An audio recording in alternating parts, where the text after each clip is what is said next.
introduce yourself and tell everybody who you are, man. Oh, Chris Johnson, Hill Street Baptist Church.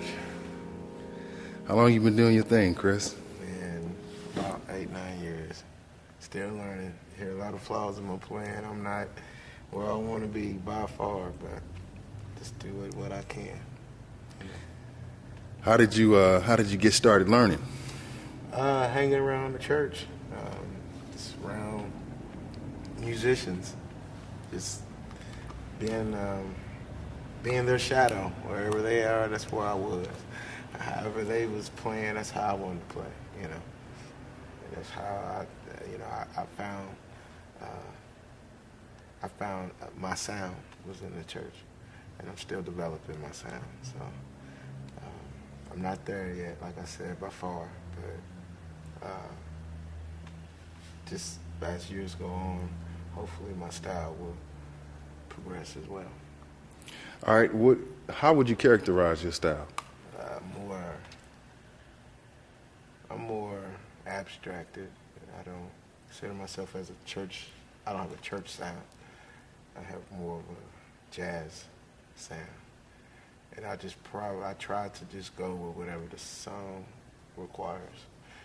I try to just cater to whatever the song requires. So if it requires for me to go to church, then I go to church. If it requires for me to go strictly classical, then I try to complement that, or jazz. I try to complement that as well. So I try to just complement the sound, the song itself. All right, who were some of your musical influences? Anywhere from Stevie Wonder to a lot of your gospel musicians, Melvin Crispell. Also, a lot of Melvin Crispell. I got a lot of stuff off of him. He's the minister of music for James Hall and Worship and Praise Mass Choir. I listen to a lot of him, and that's basically, like I said, that's basically it. I'm sure there's other musicians. I mean, I can hear something, I can be inspired off of a lick that I may hear on a CD, and, you know, I may just bite that, you know. Not one in particular, musician in particular, just I'm listening for licks, just for licks, full licks. That's what I listen for. So I try to implement it in my style and in my playing. So any musicians out there, be careful, because I might be listening out for your stuff. Okay. How do you feel that your style has changed over the years? Oh, man. Basically, by getting out of stop transposing. You know, I had to learn everything in its key, and just master everything in its key, you know. Get out of transpose, that's the main thing, and start experimenting in different keys. That was one way I know my style was developed tremendously, because I got myself out of that. And other than that, just being around other musicians and listening to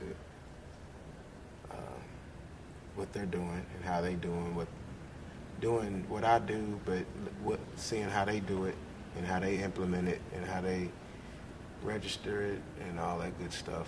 You know, I'm looking at that, and I implement that in how I was already doing what I was doing.